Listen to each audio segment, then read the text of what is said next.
Hello સૌ હરિભક્તો, જય સ્વામિનારાયણ। અબુધાબીમાં આવેલું બીએપીએસ હિન્દુ મંદિર સંયુક્ત અરબ અમીરાતના ઇતિહાસમાં એક ઐતિહાસિક અને આધ્યાત્મિક સફળતા છે। આ મંદિર બોચાસણવાસી અક્ષરપુરુષોત્તમ સ્વામિનારાયણ સંસ્થા દ્વારા નિર્માણ પામ્યું છે અને તે માત્ર એક ધાર્મિક માળખું નથી, પણ વિશ્વ શાંતિ, સમવાય અને સાંસ્કૃતિક એકતાનું પ્રતીક છે।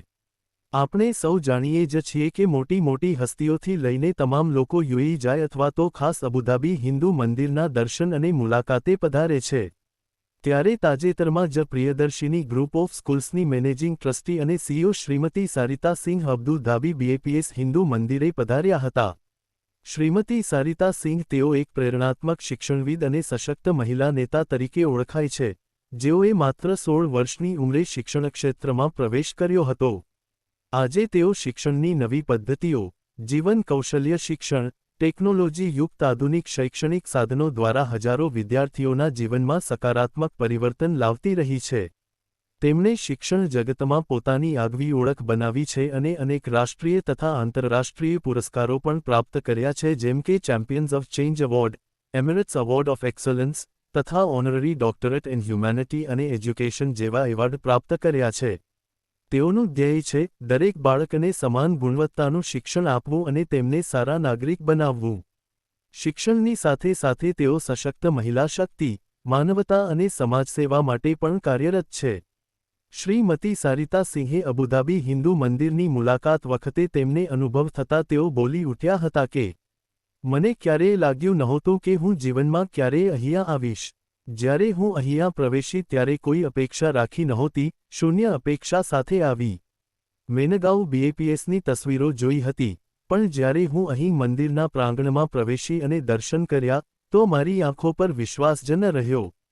હું કહીશ કે આ મંદિર દુનિયાના 7 અજાયબીઓ પછીનું 8મી અજાયબી છે।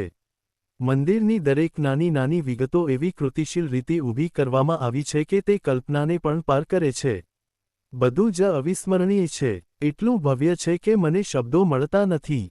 જ્યારે હું ત્યાં ફેરીટેલ પ્રેઝન્ટેશન જોઈ રહી હતી, ત્યારે મારી અંદર કંઈક ઊંડે સુધી ઉતરતું જતું હતું। દરેક શબ્દ મારા અંતરને સ્પર્શી રહ્યો હતો। હું એટલી અસરગ્રસ્ત થઈ ગઈ કે મારી આંખોથી આંસુ વહેતા અટકી ના શક્યા। ફેરીટેલ પ્રેઝન્ટેશનમાં સતત આવતું હતું, માફ કરતા રહો, માફ કરતા રહો। એટલે મને પણ લાગ્યું કે હવે મારા જીવનમાં જે કોઈએ દુઃખ આપ્યું છે તેમને પણ દિલથી માફ કરી દઈએ।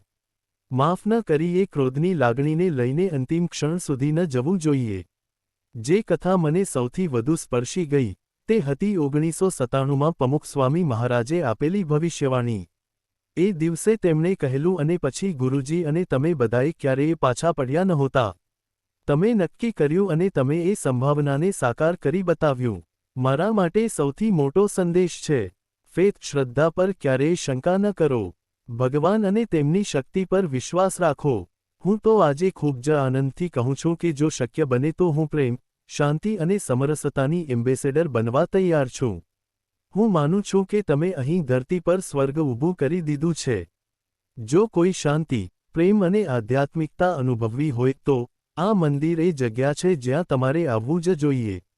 તો હરિભક્તો, આપણે સાંભળ્યું એ શબ્દ શ્રીમતી સારિતા સિંહની વાણી છે।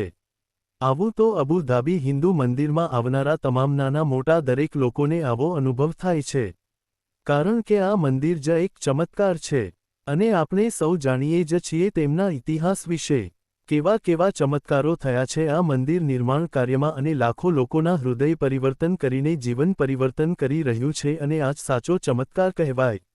તો હરિભક્તો, આવા જ બીએપીએસ સ્વામિનારાયણ સંપ્રદાય અને અબુધાબી હિન્દુ મંદિરને લગતા અવનવા અને લેટેસ્ટ સમાચાર જાણવા માટે અમારી યુટ્યુબ ચેનલને સબસ્ક્રાઇબ કરીને બેલ આઇકોન જરૂરથી પ્રેસ કરી દેજો। સૌનો આભાર।